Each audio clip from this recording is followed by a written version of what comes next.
ओम शांति, ओम शांति, ओम शांति। आज बाबा की 2/3/2022। आज के महावाक्य है, बाबा कहते मीठे बच्चे, तुम्हें निश्चय है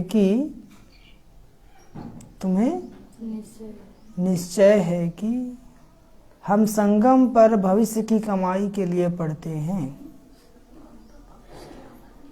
तुम्हें निश्चय है कि हम संगम पर भविष्य की कमाई के लिए पढ़ते हैं।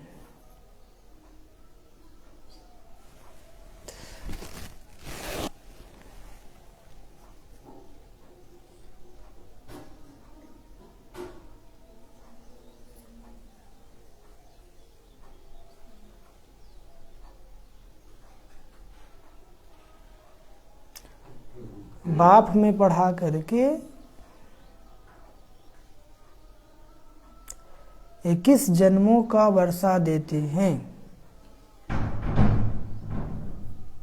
बाप हमें पढ़ा करके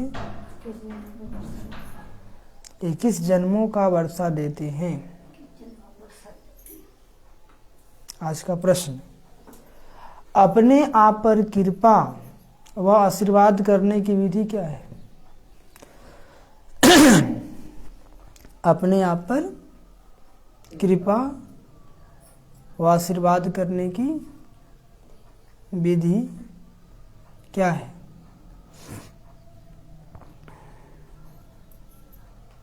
उत्तर, अपने आप पर कृपा व आशीर्वाद करने के लिए बाप की पढ़ाई रोज पढ़ते रहो। बाप की पढ़ाई रोज।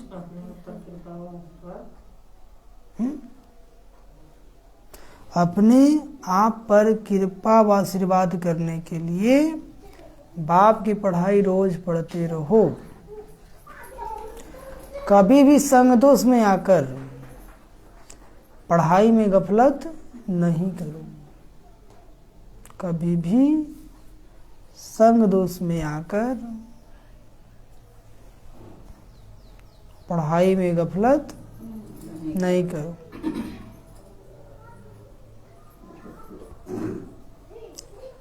जो सदा श्रीमत पर चलते हैं, जो सदा श्रीमत पर चलते हैं, वह अपने आप पर कृपा करते हैं। वह अपने आप पर कृपा करते हैं।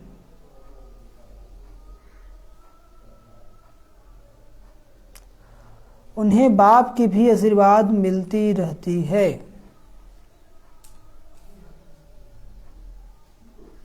उन्हें बाप की भी आशीर्वाद मिलती रहती है। गीत बजा है, मैं एक नन्हा सा बच्चा हूँ। ओम शांति। समझिए, बाबा ने कहा मीठे बच्चे, तुम्हें निश्चय है कि हम संगम पर भविष्य की कमाई के लिए पढ़ते हैं। क्यों पढ़ रहे हैं? अब कितने जन्मों के लिए? 21 जन्मों के लिए। बाप हमें पढ़ा करके 21 जन्मों का वर्षा देते हैं। इसलिए पढ़ाई को कभी मिस नहीं करना है, कुछ भी हो जाए। मुरली तो चलेगा ही चलेगा ना, चाहे यहाँ चले, कोई सेंटर चले, चलेगा जरूर। मुरली मिस हो जाएगा तो आप फिर जैसे के तैसे हो जाएंगे, फिर वो खुशी, वो शांति सब गुम हो जाएगा, क्योंकि आत्मा का भोजन बंद हो गया ना। इसीलिए आत्मा का भोजन बंद नहीं होना चाहिए। समझ में आया? नहीं आया? मुरली सुनना है, मुरली पढ़ना है। जहाँ नजदीकी सेंटर मिले वहीं जाएंगे, लेकिन जाएंगे। प्रश्न, अपने आप पर कृपा व आशीर्वाद करने की विधि क्या है? तो बाबा उत्तर बताते हैं, अपने आप पर कृपा व आशीर्वाद करने के लिए बाप की पढ़ाई रोज पढ़ते रहो। क्या करते रहो? हाँ, कभी भी संग दोष में आकर पढ़ाई में गफलत नहीं करो। ये जो पढ़ाई पढ़ रहे हैं ना, तो समझिए खुद पे कृपा कर रहे हैं। और जो नहीं पढ़ रहा है और खुद पे अकृपा कर रहा है, कि पढ़ेंगे लिखेंगे बनेंगे ना बाप। पढ़ेंगे तभी तो सच्चे में उच्च पद मिलेगा ना। और आत्मा का भोजन भी क्या है? मुरली। मुरली सुन लिए और दिन रात मनन चिंतन शुरू। आज बाबा क्या बोले थे, कल बाबा क्या बोले थे, बस मुरली की वही बातें चलता रहे। तो वही बाबा कहते हैं जो सदा श्रीमत पर चलते हैं वह अपने आप पर कृपा करते हैं। क्या करते हैं? अपने आप पर कृपा करते हैं। अपने आप पर कृपा करना है तो क्या करना है? बाबा ने जो जो रास्ता बताया है उनके बताए रास्ते पर चलना है। उन्हें बाप की भी आशीर्वाद मिलती रहती है। किन्हें? बाबा के बताए। हाँ, जो बाबा की बताए श्रीमत पर चलते हैं तो उन्हें बाबा का भी आशीर्वाद मिलती रहती है। आपको आज्ञा देंगे माता जी ये सेवा कीजिए, आप करेंगे तो इधर से दुआ जाएगा कि नहीं जाएगा? ऐसे आप बाबा की आज्ञा मानेंगे तो बाबा भी खुश हो जाएगा ना कि बच्चा समझदार है। गीत बजा है, मैं एक नन्हा सा बच्चा हूँ, प्रभु जी तुम माता पिता मेरे, है ना। तो नन्हा सा बच्चा बन के रहेंगे, बच्चा बन के रहेंगे तो माया से बचे रहेंगे। क्या रहेंगे? हाँ, बड़ा हो जाएंगे तो छोटा बच्चा को माया तंग करता है? कितना मस्त रहता है, खेलता कूदता खाता पीता, बस वही उसका जीवन है। और जो बड़ा हो जाता है उसको 20 प्रकार का टेंशन हो जाता है कि नहीं? तो आप लोग बच्चे हैं या बड़ा हो गए हैं?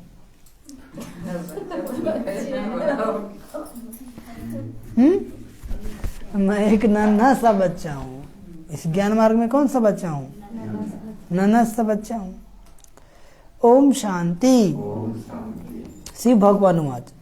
जब मनुष्य गीता सुनाते हैं तो हमेशा कहते हैं सकार कृष्ण भगवान उवाच। बाप आकर समझाते हैं कि तुमको अब मैं रजाई प्राप्त करा रहा हूँ इस राजयोग और ज्ञान द्वारा। कृष्ण तो था ही सत्य का प्रिंस, मुख्य है यह भूल गीता में। तुम बच्चे जानते हो शिव भगवान हमको पढ़ा रहे हैं इस शरीर द्वारा। कैसे पढ़ा रहे हैं?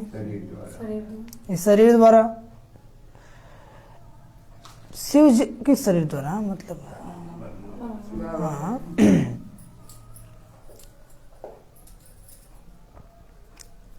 बाबा कहते हैं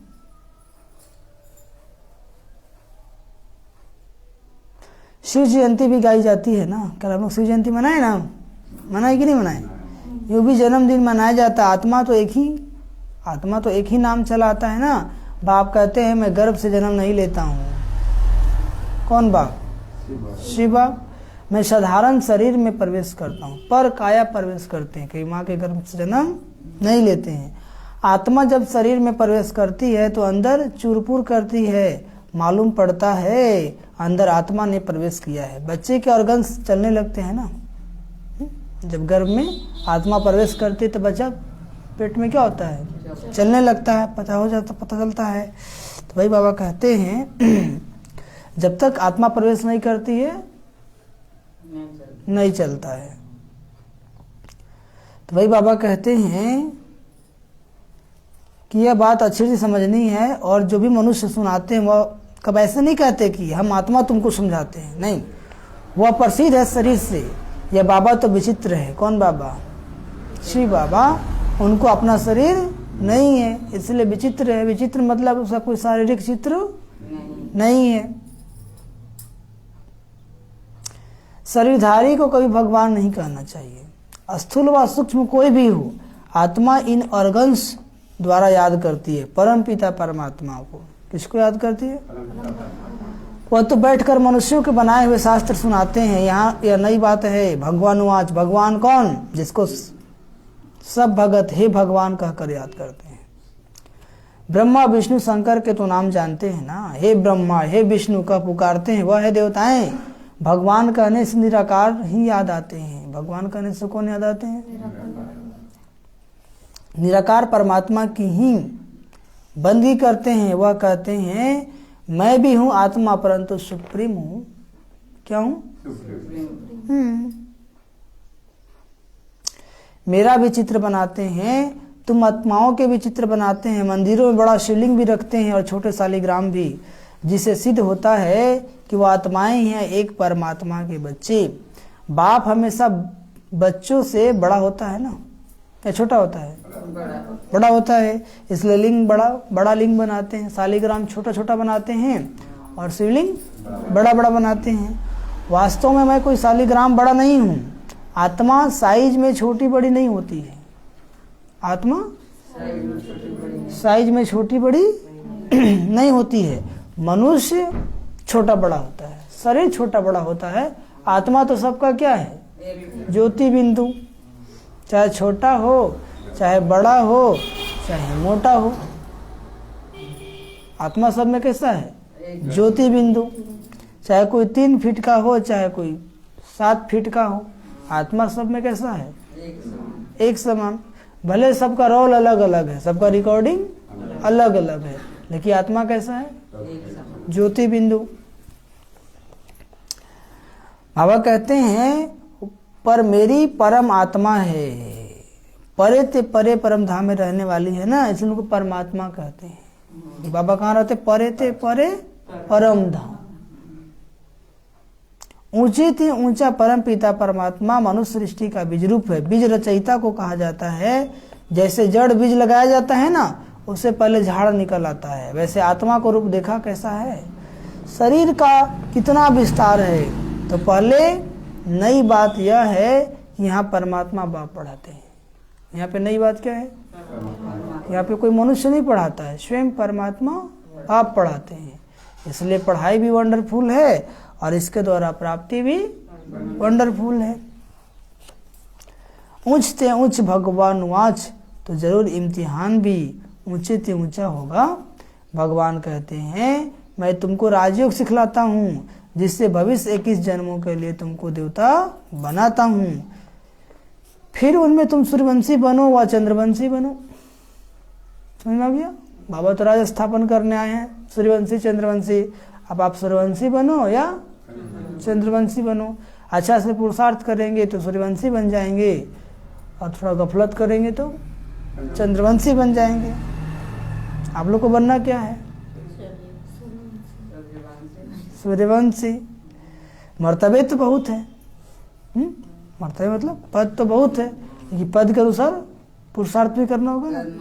कि कहने सूर्यवंशी बन जाएंगे।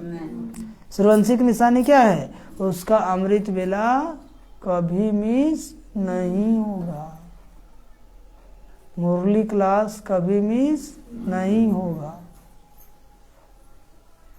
वो पवित्रता का पालन जब से ज्ञान मिला तब से करता रहेगा, और चलते फिरते हर कर्म में बाबा के लौ में लीन रहेगा।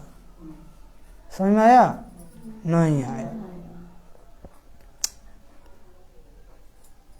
तो भाई बाबा कहते हैं मर्तबे तो बहुत है, यह सारी राजधानी स्थापन होती है संगम युग। बाप समझाते हैं तुम इस जन्म के लिए नहीं पढ़ते, यह भविष्य की कमाई और जो भी कुछ करते हैं वह सब इस जन्म के लिए। मनुष्य समझते हैं आगे का अभी क्या सोचे, जो होना होगा देखा जाएगा। अभी तो आनंद उठा ले बे। तुम बच्चे निश्चय करते हो हम अगले जन्म जन्मांतर के लिए पढ़ते हैं ना। बाप आने वाले 21 जन्मों का वर्षा देते, इस निश्चय से तुम पढ़ते हो ना कि हमारा कितने जन्मों का भाग्य बन रहा है?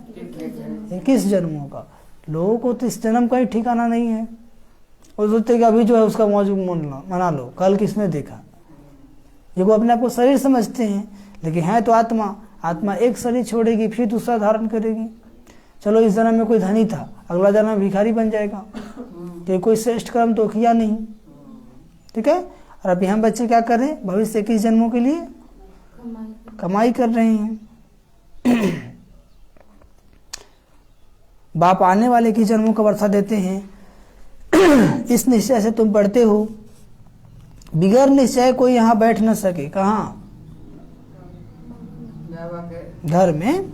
यहाँ कोई पंडित आदि नहीं पढ़ाते हैं, समझ में आ रहा है ना, परंतु निराकार भगवान पढ़ाते हैं। ये वाणी किसकी है? ये मुरली आप देखते हैं किसकी है? शिव बाबा की है। आत्मा को खुशी होती है कि हमको बेहद का बाप पढ़ाते हैं। इनको अपना मनुष्य तन तो है नहीं। किनको? शिव बाबा को। खुद कहते हैं मुझ निराकार को इस ब्रह्मा तन में ही आना है। यह अनादि बना बनाया ड्रामा है। ये ड्रामा कैसा बना हुआ है? तुमको बुद्धि में सारा ज्ञान आता है। मूल वतन में हम आत्माएं रहती हैं और कोई मनुष्य की बुद्धि में नहीं होता होगा कि हमारी आत्मा परम धाम में बाप के साथ रहने वाली है। किसी की बुद्धि में आएगा? वो तो सोचता है कि बस यही जन्म है, जो करना है सो कर लो, है ना। बाबा कहते हैं कि मनुष्य की बुद्धि में नहीं आता है कि हमारी आत्मा परम धाम में बाप के साथ रहने वाली है, जिसको ब्रह्मांड कहते हैं। क्या कहते हैं? हम आत्मा है, बिल्कुल छोटा स्टार है, पूजा के लिए बड़ा बनाया है, बाकी इतनी बड़ी आत्मा यहाँ भ्रिकुटी में तो बैठ न सके। कहते हैं भ्रिकुटी के बीच चमकता है अजब सितारा। स्टार कितना छोटा है, दिखाई भी नहीं देता है। आत्मा दिखाई देता है, फिर भी इतना बड़ा शरीर को चलाता है ना। कितना भयानक, कितना वंडरफुल है ना। तो बाबा कहते हैं तो भ्रिकुटी के बीच चमकता है अजब सितारा। स्टार कितना छोटा है, बना बनाया अविनाशी ड्रामा है। कैसा ड्रामा है? अविनाशी ड्रामा है। हर एक आत्मा में अपना अपना अब अविनाशी पार्ट नुंदा हुआ, हर एक आत्मा में सबका अपना अपना रोल है। आज लोग परेशान क्यों है? वो नहीं सुनता, भाई जो रोल है वही ना करेगा। ठीक है, आप किसी को रास्ता बता सकते हैं, ये कान पकड़ के चला सकते हैं, आप वो आप ही का कान पकड़ लेगा, बल्कि दुकानों पकड़ लेगा। इसलिए बाबा कहते हैं कि अपना रोल बजाओ, रास्ता दिखाना हमारा फर्ज है। हम लोग जैसे बाबा का संदेश देते हैं, हम लोग का फर्ज है। आप कोई ज्ञान मार्ग में चले व न चले, उससे अपना क्या जाता है? जाता है क्या? हमारा तो भाग्य बन गया। तो सृष्टि में सबका अपना अपना रोल है। बाल बच्चों का अलग है, पति का अलग है, पत्नी का अलग है, माँ बाप का अलग है। अब हम लोग दुनिया के लोग परेशान क्यों? हमारे अनुसार कहीं नहीं चलता है, चलना पड़ेगा। तो नहीं चलेगा तुम परेशान रहो। तब आज जिसको ज्ञान है वो अपने आप को समझा लेता है, उसको रोल ले वही चुप हो जाओ। समझ में आ रहा है कि नहीं? वो टेंशन में नहीं जाएगा, वो खुद को समझा लेगा। उसका रोल है वही मिला है तो क्या करेगा? हमको जो रोल मिला है हम वो बजाएंगे कि उसको देखकर हम ही उल्टा रोल करेंगे? नहीं। तो जो हर एक अपना अपना पार्ट रिपीट करता है, इसमें जरा भी फर्क नहीं पड़ सकता। फिल्म में जो एक बार पार्ट हुआ है वह फिर रिपीट होगा, इसमें भूल चूक हो नहीं सकती। यह बातें बिल्कुल नहीं है। कोटों में कोई ही समझते हैं इस बाबा के ज्ञान को, करोड़ों में कोई ही समझते हैं। 8 से 10 वर्ष वाले भी पढ़ाई को छोड़ देते हैं, संग दोष लग जाता है। 8-10 साल ज्ञान मार्ग में चले, बाबा के श्रीमत पे चले, अचानक कुसंग में पड़ गए, बुरे लोग के संग में पड़ गए, तो जैसी संगत वैसी रंगत। इसलिए अज्ञानी का संग नहीं करना है, तो आपको भी फट से ज्ञानी बना देगा।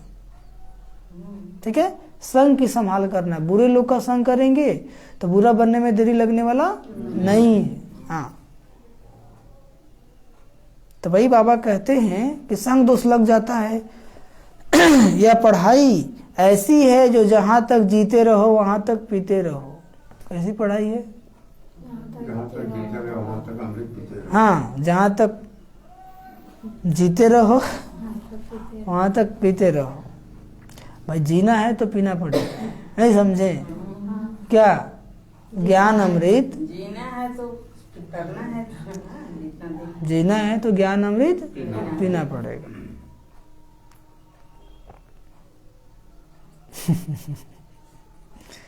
जीते रहो और ज्ञान अमृत पीते रहो। अंत तक यह पढ़ाई चलती रहेगी। समझ में आ गया? कब तक? जब तक ज्ञान तब तक। हाँ, यह पढ़ाई हम आने वाले 21 जन्मों के लिए पढ़ते हैं ना। 21 जन्मों का भाग बना, कितना नशा होना चाहिए। आदमी का एक जन्म का ठिकाना नहीं है और हम बच्चे क्या कर रहे हैं? बच्चों के नशा चढ़ता है कि हमको भगवान पढ़ाते। कोई राजा का बच्चा हो और राजा ही बैठ उनको पढ़ावे तो कहेंगे हमारा बाबा महाराजा हमको पढ़ाते हैं। बोलेगा कि नहीं बोलेगा? यहाँ पतित पावन बाप जो हमको पढ़ाते हैं, राजयोग सिखाते हैं ना। अंदर सदा बहुत खुशी रहनी चाहिए। क्या रहनी चाहिए? क्यों रहनी चाहिए? बाबा पढ़ाते हो, हमारा बाबा है और हमारा टीचर ही बन गया। और 21 जन्मों का भाग्य बना रहे हैं। कितने जन्मों का? आज लोग एक जन्मों के लिए क्या क्या नहीं करते हैं। दिन रात बिजी रहते फिर भी टेंशन में रहते हैं। और हम बच्चों का कितने जन्मों का बन रहा है बाप? जन्मों का भाग बना रहे हैं बाबा। इसलिए रोज मुरली नहीं सुनना है, सुनना है। ओ तो बाबा कहते हैं, राजयोग सिखाते हैं, अंदर सदैव बहुत खुशी रहनी चाहिए। हम गॉडली स्टूडेंट, गॉड फादर, परम पिता परमात्मा से स्वर्ग का स्वराज ले रहे हैं, कितनी सहज बात है। परंतु इस पढ़ाई में माया के विघ्न भी बहुत पड़ते हैं। क्या गौतम भाई, इस पढ़ाई में माया के विघ्न भी बहुत पड़ते हैं। चलते चलते पढ़ाई को भी छोड़ देते हैं, मतलब मुरली सुनना ही छोड़ देंगे, तो जैसे का तैसे, बल्कि पहले से भी और नीचे गिर जाएंगे। समझ में आ गया? इसलिए जैसे शरीर का भोजन छोड़ देंगे तो खूब मजबूत हो जाएंगे ना, कमजोर हो जाएंगे। ऐसे आत्मा का भोजन एक ज्ञान है, जब इसको छोड़ देंगे तो आत्मा भी क्या हो जाएगी? कमजोर हो जाएगी। और जब आत्मा कमजोर हो जाएगी तो क्या होगा? सारा बीमारी आ जाए, काम, क्रोध, लोभ, मोह, अहंकार पूरा भर जाएगा आपके अंदर। फिर आप इंसान से शैतान बन जाएंगे। क्या बन जाएंगे? आप चाहेंगे नहीं करना चाहिए, फिर भी वही काम करेंगे। कमजोर का निशान यही है कि बुरा करना चाहता नहीं है, लेकिन फिर भी वही करता है। ऐसा ही होता है ना, तभी आत्मा बहुत कमजोर है। क्या है? तो उसको रोज अमृत वेला उठकर बाबा से चार्ज करना है। क्या करना है? हाँ, अमृत वेला कीजिए, नुआ शाम योग शाम में कीजिए, चलते फिरते कीजिए, जब समय मिले बाबा से चार्ज कीजिए अपने आप को। यही एक विधि है। क्या है? हाँ। बाबा कहते हैं, परंतु इस पढ़ाई में माया के विघ्न बहुत पड़ते हैं, चलते चलते पढ़ाई को छोड़ते हैं। रूहानी पढ़ाई रोज पढ़नी पड़े, इसके लिए ही यह टेप आदि का प्रबंध रखा है। मनुष्य पढ़ने के लिए अमेरिका, लंदन में भी जाते हैं। हाँ? कहाँ जाते हैं? यहाँ तो घर में रहने वाले पूरा नहीं पढ़ते, और जिसके घर में सेंटर, सिकंदर भाई को देखिए, पढ़ता है, कहाँ पढ़ेगा? फुर्सतें नहीं है। समझते नहीं कि परमात्मा हमको राजयोग सिखला रहे हैं। समझ आ जाएगा तो कहीं मुरली मिस नहीं होगा। भगवान जो त्रिलोकी नाथ, वर्ल्ड ऑलमाइटी लिबरेटर है, गाइड है, उनकी महिमा देखो कितनी है। तुम्हारे बाप को तुम्हारे में भी कोई विरले जानते हैं, बच्चे में भी। हम बच्चे में भी बाबा को हर कोई समझते नहीं है। यदि समझ जाए तो श्रीमत कभी मिस न हो। इस समय तुम गुप्त हो ना। हाँ, बाबा के बच्चे क्या हैं? गुप्त। तुम जानते हो हम मूल वतन के रहने वाले हैं, फिर सूक्ष्म वतन भी है। उस सूक्ष्म वतन में बच्चियां आती है, मनुष्य साक्षात्कार करते, तुम तो प्रैक्टिकल में जाते हो। सूक्ष्म वतन में तुम ब्राह्मण और देवताओं का मिलन होता है, वह है ब्राह्मण और देवताओं का संगम। यह है ब्राह्मण और क्षत्रियों का संगम। कौन? वहां भोग लेकर जाते हो, अंत में बहुत साक्षात्कार होंगे। जैसे कन्या पियर घर से ससुर घर में जाती है तो बहुत धूमधाम से बाजे गाजे बजते हैं ना, नहीं बजते हैं? जब कन्या की शादी होती है, जब ससुर घर जाती है तो गाजे के बाजे बजते हैं कि नहीं? नहीं बजते हैं। आपने नहीं बजा था? तो अभी आत्मा की सगाई परमात्मा से हो रही है ना, तो परम धाम से हम लोग कहाँ जाएंगे? सतयुग में। तो गाजा बजा बजेगा कि नहीं बजेगा? बजेगा, बस डीजे नहीं बजेगा। समझ में आ गया? ऐसे अंत में बहुत साक्षात्कार होंगे। शुरू शुरू में तुमने बहुत कुछ देखा है, फिर पिछाड़ी में भी बहुत कुछ देखेंगे। पढ़ते रहेंगे तब तो ही देखेंगे ना, पढ़ते रहेंगे। अगर कोई का कर्म बंधन नहीं है तो पढ़ाई पर पूरा ध्यान देना है। बाल बच्चा नहीं है, पढ़ाई लिखाई करो ना। छोटा छोटा बच्चा नहीं, बाबा का मुरली रोज सुनो, सेवा करो। ठीक है? किसी किसी का तो बंधन है तो उनको देख करके चलना पड़ेगा, लेकिन जिसका बंधन नहीं, बाबा का तुम मुरली मिस नहीं करो, योग मिस नहीं करो, सेवा का मौका मिलता सेवा करो। कोई का कोई मर जाता है, समझा जाता है अब यह अच्छी तरह से पढ़ सकेंगे क्योंकि बंधन छूट गया, कोई नहीं है तो पढ़ सकते हैं ना। अब खूब पुरुषार्थ करो और अच्छा पद पाओ, खूब पुरुषार्थ करो और अच्छा पद। यह नॉलेज बड़ी वंडरफुल है। बाप बैठ बच्चों को समझाते, कहते हैं बच्चे अब गफलत मत करो। क्या कहते हैं? माया तुम्हारा दीवा झट बुझा देगी, इसलिए बाप को अच्छी तरह याद करना है और पढ़ना। यदि जहाँ गफलत की तो माया क्या करेगी? आत्मा के दीवा को झट बुझा देगी।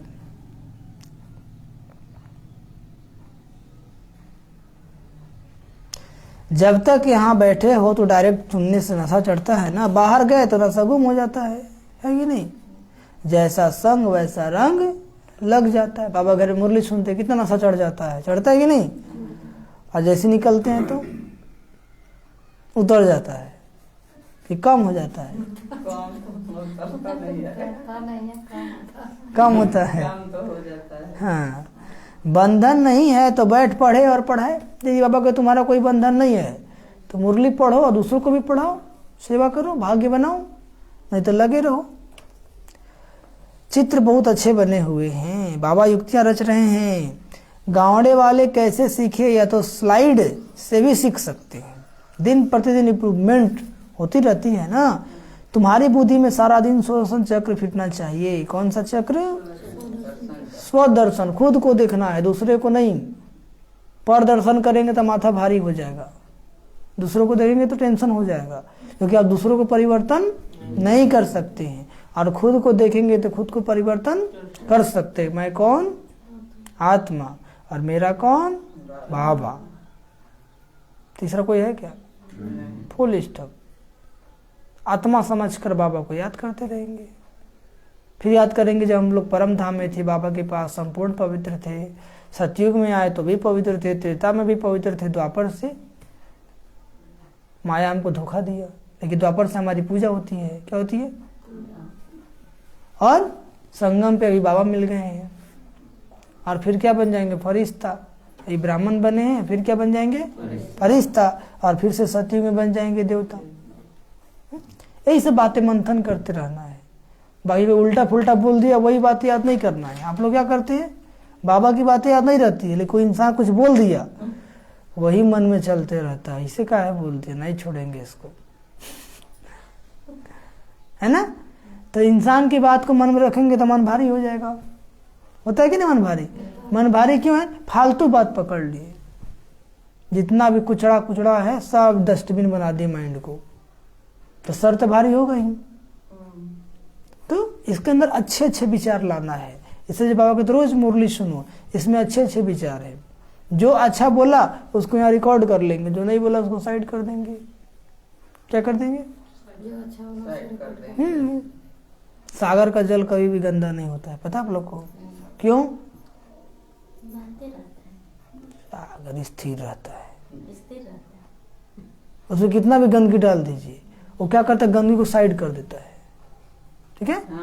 जहाँ जाएंगे समुद्र में ना, आप एक सिक्का भी फेंकेंगे ना तो अगला लहरा आएगा, वो सिक्का भी रिटर्न कर देगा आपका। नहीं रखता है, काम का चीज रखता है। इसलिए रत्न मोती सब कहाँ पाए जाते हैं? सागर के तले में, अंदर। सागर ऊपर से क्या होता है? खूब हलचल में होता है, अंदर से उतना ही शांत। अंदर में क्या होता है?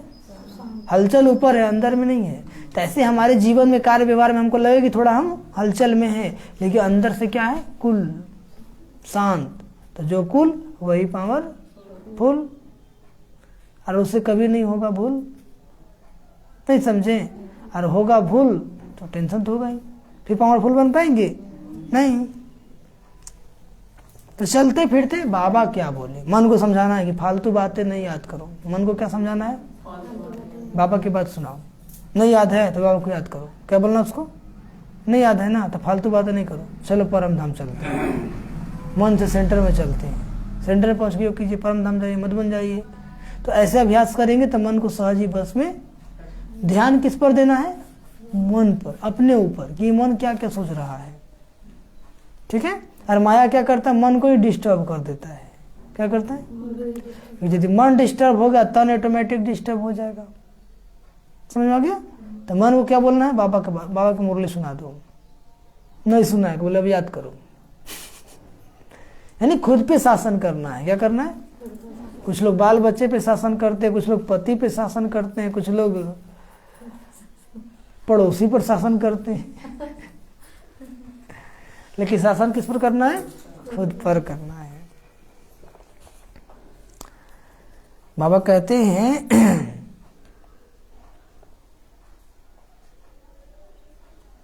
बुद्धि में होगा तब तो किसको समझाएंगे ना, ज्ञान बुद्धि में होगा तब तो किसी समझाएंगे। नहीं तो टीचर समझ जाते हैं कि इसमें पढ़ाई में ध्यान नहीं है, देहाभिमान बहुत है, मित्र संबंधी शरीर का भान आदि याद रहता है, तभी धारणा नहीं होती। फिर हम कहेंगे तकदीर में नहीं है, कितना माथा मारते तो भी श्रीमत पर नहीं चलते। बच्चे पूछते बाबा क्या होता है, बाबा कहेंगे तुम ठीक पढ़ते नहीं हो, इसमें आशीर्वाद की तो बात ही नहीं। हम पढ़ाते हैं, तुम अपने ऊपर पढ़ने की कृपा करो, श्रीमत पर चलना यही कृपा है। क्या करे बाबा, नहीं चलते गोया अपने ऊपर कृपा कर श्रापित कर। तो यदि बाबा के श्रीमत पे नहीं चल रहे हैं आप, तो अपने आप को श्राप दे रहे हैं, तकदीर को लकीर लगा दे रहे हैं।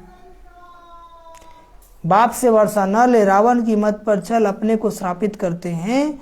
बाप तो वर्षा देने आए हैं ना, आशीर्वाद करते हैं, चिरंजीवी भव, जीते रहो, अर्थात स्वर्गवासी भव।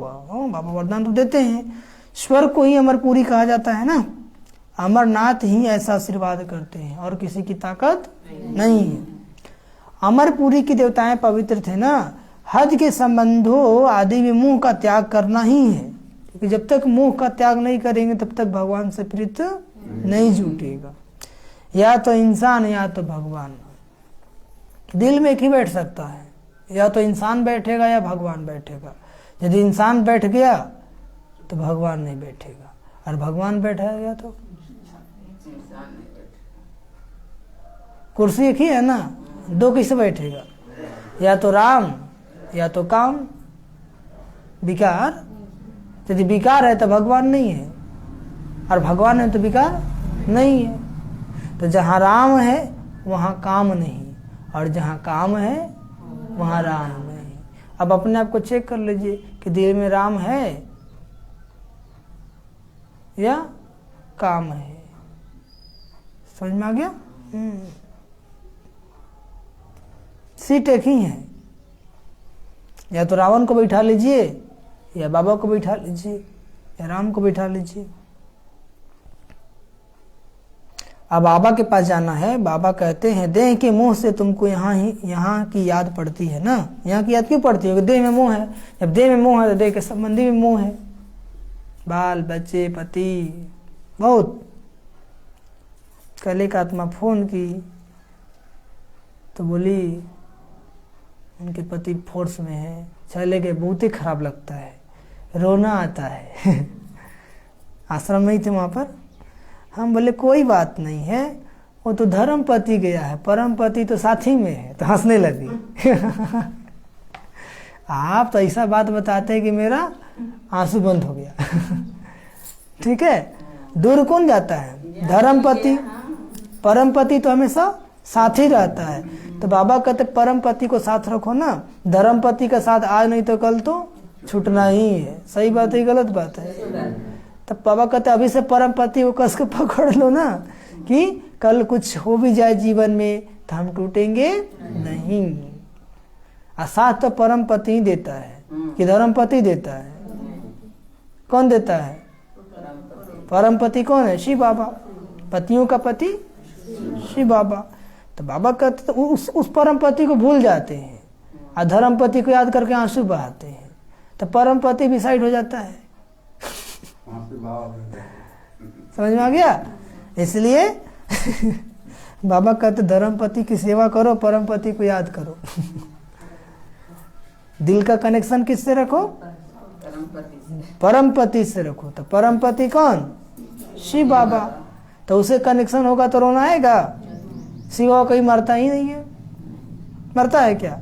न उसको कोई मार सकता है, तो डर रहेगा? नहीं रहेगा। तो इसलिए बाबा कहते हैं कि देह के मुख से तुमको यहाँ की याद पड़ती है, इसलिए देही अभिमानी बनो, तो अंत में तुमको मुक्ति धाम तथा सुख धाम की याद पड़ेगी। शांति धाम और सुख धाम, यह है दुख धाम। आदि मध्य अंत नई दुनिया के बीच नई दुनिया और पुरानी दुनिया। जब आधा समय पूरा होता है फिर पुरानी दुनिया का नाम शुरू होता है। एक बार पहले भी कहानी बताए थे ना कि एक पति पत्नी थे, दो युगल। तो उसका पति विदेश में कमाने जा रहा था। तो पहले लोग जाते थे तो 6 महीना लगता था जल जहाज जाने से। तो जब वो चला गया तो अकेले बच गई। तो बगल से पड़ोस से एक बूढ़ी माता आई, तो वो बहुत भक्त, वो जो थी वो कृष्ण भक्त थी। कौन थी? कृष्ण भक्त थी। तो बूढ़ी माता के पूछती है कि बेटी तुम्हारे लिए कुछ छोड़ के गया है? वो जा रहा था, बहुत दिन के बाद आएगा। तो वो जो उसकी पत्नी थी बहुत अच्छा जवाब देती है कि माता जी वो तो खाने वाला गया है, खिलाने वाला तो यहीं पर है। क्या बोलती है? कि वो तो खाने वाला गया है, खिलाने वाला तो यही है। इसको बोलते हैं निश्चय। क्या बोलते हैं? ठीक है, तो इतना निश्चय रखेंगे तो जीवन में कभी टूटेंगे नहीं। और ज्ञान नहीं है तो आंसू बहाते रहिए। कोई कुछ बोल भी देगा आपको कि देखो ना, और आंसू आएगा, लेकिन मन में है कि तुम देखो ना मेरे साथ तो है। अपने आप को समझा लेंगे, समझ में आया? तो जब ज्ञान होगा तो दुख नहीं होगा। दुख क्यों हो रहा है? ज्ञान की कमी है, समझ की कमी है। समझ में आया? तो इस बात को जितना याद रखेंगे उतना टेंशन मुक्त रहेंगे। ठीक है? बाबा कहते हैं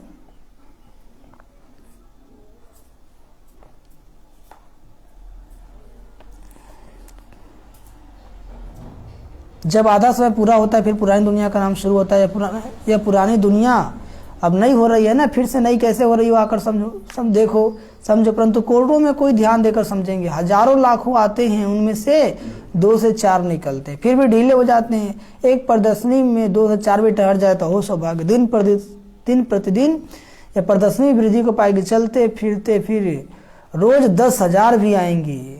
आते हैं ना अभी माउंट आबू में दिल्ली, समझे? बड़े बड़े हॉल, बड़े बड़े चित्र भी होंगे, समझाने वाले भी तीखे होंगे। अंत में महिमा तो निकलनी है ना। कहेंगे हे प्रभु आपकी पति दुनिया को पावन बनाने की गति सबसे न्यारी है। भक्ति की बहुत आदत पड़ी हुई है ना। भक्ति करते करते इतना आदत हिर गया है, भले प्राप्ति कुछ नहीं है लेकिन आदत पड़ गई है। इसलिए ज्ञान समझाने के बाद भी समझ में जल्दी आता नहीं है। देवाला मारा या कोई मर गया तो गुरु लोग कहेंगे देखा भक्ति छोड़ दी ना तब ऐसा हुआ। मायावी विघ्न बहुत पड़ते हैं, लेकिन ऐसी बातें नहीं है। बहुत लोग तो भक्ति करते फिर उसका पति मर जाता है तो उसको क्या बोलेंगे? फिर उसको भाव ही बोल देगा। क्या बोल देगा? हाँ, बाबा कहते हैं माया बड़ी मोहनी है ना। माया क्या है? कितने फैशनेबल हो गए हैं आज के लोग। सुंदर नहीं है लेकिन लिप पोत के सुंदर हो जाते हैं, है कि नहीं? यदि थोड़ा सा पानी गिर जाए तो सब सुंदर हो जाए। आप बड़े बड़े शहरों में जाइए, बिना मेकअप के लोग बाहर सड़क पर नहीं निकलते हैं। थोड़ा सा धूप आ जाए, थोड़ा सा पानी गिर जाए तो वो लोग का चेहरा देखो, लोग खुद नफरत हो जाता है अपने चेहरा से। यही है कलयुगी दुनिया, माया मोहिनी है ना। शास्त्रों में दिखाता है ना कि सूर्पनखा गई थी राम से शादी करने, तो थी राक्षसी, लेकिन कैसे गई थी? मोहिनी बन के गई थी। अपना रूप चेंज कर ली। क्या कर ली? हाँ, तो जो समझदार हो तो समझ लिया, तो बोले जाओ लक्ष्मण के पास, तो बेचारे नाक काट दिए। कहने का मतलब क्या है कि असुर मतलब क्या? बड़ा बड़ा दांत, बड़ा बड़ा हाथ वाली नहीं, गंदे संस्कार। असुर मतलब गंदे संस्कार। चेहरा तो बहुत सुंदर है, चमक रहा है, लेकिन अंदर से उतना ही क्या है, वो गंदा है। समझ में आ गया? तो वही बाबा कहते हैं आजकल के भी देखिए, लगे कितना सुंदर है लेकिन उसका संस्कार रावण से भी बदतर है, असुरी संस्कार है, गंदा है। कर्म, वंश, वचन, सोच सब उल्टा है। तो वही बाबा कहते हैं समझते हैं गांधी ने स्वर्ग बनाया, तुमको अब स्वर्ग का ज्ञान मिला है तब समझते हैं नर्क है। ये रावण राज के पानी ही मिसल है ना, मृत कृष्णा समान है ना, दुर्योधन का मिसाल है। यह राज गया कि गया, कल्प की बात है ना। कल्प कल्प नई दुनिया होती रहती है, पुरानी दुनिया खत्म होती है। त्रिमूर्ति शिव भी है, ब्रह्मा द्वारा स्थापना कर रहे हैं, शंकर द्वारा विनाश होना है। फिर जो राजयोग सीखते वही राज्य चलाएंगे, दैवी राज स्थापन कर उनकी जन्म जन्मांतर पालना करते हैं। यह बुद्धि में धारण करनी है, फिर सर्विस करनी है। सच्चे गीता के तुम पाठी हो, सुनना सुनाना कांटों को फूल बनाना, सुनना सुनाना कांटों को फूल बनाना। तुम आधा कल्प के लिए दुख से छूटते हो। कितने कल्प के लिए? जैसे इतवार के दिन सभी की छुट्टी होती है ना, इतवार मतलब रविवार होती है ना, ऐसे आधा कल्प तुम दुख से, रोने से, पिटने से छूट जाते हो, अमर हो जाते हैं ना। कोई मरेगा ही नहीं, दुख होगा ना बीमारी होगा तो क्यों रोएंगे, न विकार होगा। अच्छा, मीठे मीठे सिक्के लदे बच्चों प्रति माता पिता बाप दादा को याद प्यार और गुड मॉर्निंग। रूहानी बाप की रूहानी बच्चों को नमस्ते। हम रूहानी बच्चों की रूहानी माता पिता बाप दादाजी को याद प्यार, गुड मॉर्निंग और नमस्ते नमस्ते नमस्ते। धरना के लिए मुख्य सर पहली पॉइंट,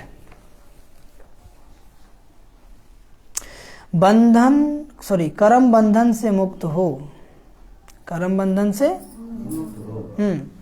रूहानी पढ़ाई रोज पढ़नी है।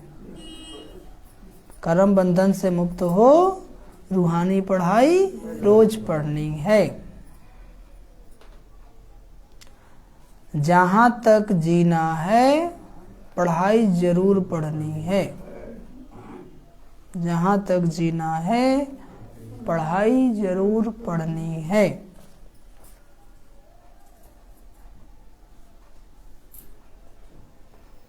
दूसरी पॉइंट, हद के संबंधों व देह से मुंह का त्याग कर। हद के संबंधों व देह से मुंह का त्याग कर अपने शांति धाम और सुख धाम को याद करना है।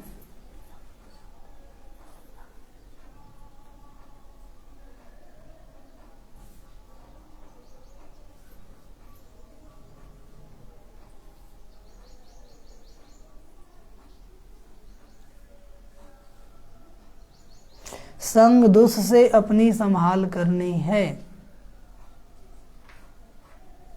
तो पहली पॉइंट है कर्म बंधन से मुक्त हो, रूहानी पढ़ाई रोज पढ़नी है। ऐसा नहीं फुर्सतें नहीं है, ये काम है वो काम है, समय निकलना पड़ता है। क्या करना पड़ता है? हाँ, जहां तक जीना है पढ़ाई जरूर पढ़नी है, मुरली मिस नहीं करना है, नियम बना लीजिए। दूसरी पॉइंट, हद के संबंधों व देह से मोह का त्याग कर अपने शांति धाम और सुख धाम को याद करना है। देह में ही फंसे रहेंगे, देहधारी में ही फंसे रहेंगे तो भगवान से योग कब लगाएंगे?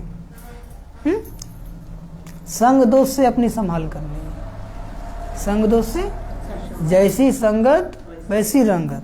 आप जॉब में हैं, आप बाहर में जाते हैं तो बुरे लोग का असर बहुत जल्दी पड़ जाता है। क्यों पड़ जाता है? कि सारा दुनिया ही बुरा है, चारों तरफ निगेटिव वायुमंडल है ना। तो आपको इतना पावरफुल बनना है कि बुरा भी क्या बन जाए, हमारे संपर्क में आकर अच्छा बन जाए, नहीं तो बुरे से बचना है। एक कहावत है ना कि चाकू तरबूजे पे गिरे या तरबूजा चाकू पे गिरे, कटेगा कौन? तरबूजा ही कटेगा। तो या तो आप बुरे संग में जाएं, ठीक है, या बुरे लोग आपके पास आए, नुकसान किसका होगा? आपका ही होगा, क्योंकि वो चाकू है, वो निगेटिव आदमी, वो दुनिया का जो लोग है वो क्या है? चाकू है, और आप तरबूजा हैं। आप उसके संग में जाएंगे तो भी कट जाएंगे, या वो जबरदस्ती आपके संग में आएगा तो भी कट जाएंगे। इसलिए बाबा कहते हैं संग की संभाल करो। क्या करो? हाँ, तो बुरे लोग से, जो मुरली नहीं सुनता उससे क्या बातचीत करना। कुछ लोग मुरली सुनने वाले भी उल्टे फुलटे हो जाते हैं संग दोष में आकर के। बहुत बचना है। क्या करना है? बहुत बचना, हर कदम पर। सिर्फ ऐसा नहीं ज्ञान जो सुना रहा है या जो मुरली सुनता होगा बहुत अच्छा है, कुछ लोग तो बहुत ही गिरे होते हैं, ठीक है। तो बाबा कहते परखने की शक्ति का यूज करो। तो जैसे से योग लगाएंगे बाबा से, परखने की शक्ति आपके पास आ जाएगा। और फिर क्या होगा? जब हम जान लिए कि ये आदमी उल्टा है, उससे बात करेंगे? कुछ नहीं, साइडे रहना है। क्योंकि हाँ, दे नहीं खाएंगे, धोखा खा लेंगे। तो धोखा खाने के बाद क्यों पश्चातावा करना, उससे पहले सुधर जाओ।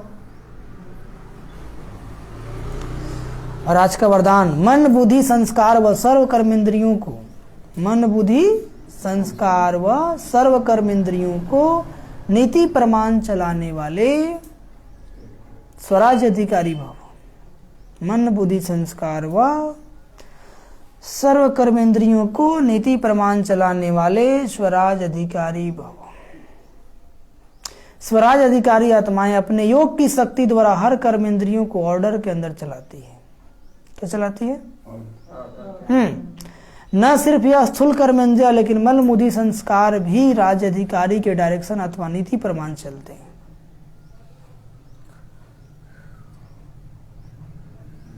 जो स्वराज अधिकारी है ना, सिर्फ ये स्थूल कर्मेंद्रिय ही नहीं, उसका मन भी, बुद्धि भी, जो चाहता है वही सोचता है, वो बुद्धि को जहां लगाना चाहता है वही लग जाता है। समझ में आया? तो बाबा कहते हैं वे कभी संस्कारों के वश नहीं होते, लेकिन संस्कारों को अपने वश में कर श्रेष्ठ नीति से कार्य में लगाते हैं। श्रेष्ठ संस्कार प्रमाण संबंध संपर्क में आते हैं। स्वराज अधिकारी आत्मा को स्वप्न में भी धोखा नहीं मिल सकता। समझे? स्वप्न में भी वो कभी हार नहीं सकता है। जो स्वराज अधिकारी आत्मा होगा ना, नींद जागृत अवस्था में तो छोटे, स्वप्न में भी नहीं हार सकता है। इसलिए स्वराज अधिकारी बनना है, जिससे आप आंख नाक कान तो स्थूल हो गया, मन बुद्धि संस्कार को भी अपने वश में रखें। आज होता क्या है, हम चाहते कुछ और सोचना और मन कुछ, क्योंकि आप स्वराज अधिकारी नहीं है, अभी गुलाम है। तो गुलाम क्या होता है? वो जो कहेगा वही ना, मन का गुलाम बन जाएंगे तो जो चाहेगा वही काम कराएगा आपसे। तो बाबा का तुम तो स्वराज अधिकार हो, तुम्हारा स्वराज जन्मसिद्ध अधिकार है, इसलिए उसको जीवन में धारण करो। स्लोगन, निर्माणता की विशेषता को धारण कर लो तो सफलता मिलती रहेगी। निर्माणता, कोई अभिमान नहीं। नीर, पानी को देखे है ना, गिलास में भरेंगे तो गिलास बन जाएगा, बाल्टी में डालेंगे तो बाल्टी, और लोटा में डालेंगे तो, कटोरी में डालेंगे तो, थाली में डालेंगे तो, मतलब जहां जैसा वहां वैसा नहीं। तो बाबा का वजह कैसा, बचा कैसा है ना? निर्माणता, कोई अभिमान नहीं। कराने वाला करा रहा है, हम कौन है, हमारे पास क्या है, कुछ है, फिर अभिमान क्यों? ठीक है। अच्छा, ओम शांति, ओम शांति, ओम शांति। तो 2 मार्च के माँ बाप के मीठे बच्चे, तुम्हें निश्चय है कि हम संगम पर भविष्य की कमाई के लिए पढ़ते हैं। बाप हमें पढ़ा करके 21 जन्मों का वर्षा देते हैं। प्रश्न, अपने आप पर कृपा व आशीर्वाद करने की विधि क्या है? उत्तर, अपने आप पर कृपा व आशीर्वाद करने के लिए बाप की पढ़ाई रोज पढ़ते रहो। कभी भी संग दोष में आकर पढ़ाई में गफलत नहीं करो। जो सदा श्रीमत पर चलते हैं वो अपने आप पर कृपा करते हैं, उन्हें बाप की भी आशीर्वाद मिलती रहती है। और गीत क्या बचा है? मैं एक नन्हा सा बच्चा हूँ। अच्छा, ओम शांति, ओम शांति, ओम शांति। तो आज हम लोग 10 मिनट योग करेंगे। मुरली सुनना बड़ी बात नहीं है, मंथन करना है। 2, 4, 5 पॉइंट नोट कर लेंगे जो आपको अच्छा लगा, क्योंकि इसमें तो आपका समाधान आता ही है। मुरली में हर एक का समाधान आता है, उसको नोट कर लेंगे। और मन से बार बार पूछेंगे, आज बाबा क्या बोले। भोजन बना रहे होंगे तो भी, भोजन कर रहे हैं तो भी, कोई भी वर्क कर रहे हैं तो भी अपने मन से पूछेंगे, आज बाबा क्या बोले थे। और उसका ही मन था। जैसे बच्चा लोग पढ़ाई करता है ना, तो एक ही प्रश्न उत्तर को बार बार रिवाइज करता है, याद करता है। तभी पढ़ाई हो गई, अब उसको रिवाइज करना है। क्या करना है? और रियलाइज करना है। तो मुरली का मंथन करते रहेंगे तो फालतू विचार मन में नहीं आएगा, तो फिर बुराई से बच जाएंगे। मुरली याद मना, मुरलीधर याद। मुरली याद है तब बाबा याद है। कुछ लोग बोलते बाबा याद है बहन जी, हाँ भाई जी, तो बाबा क्या बोले, ये नहीं याद है, तो आपको बाबा याद नहीं है। समझ में आया? अच्छा, ओम शांति, ओम शांति, ओम शांति।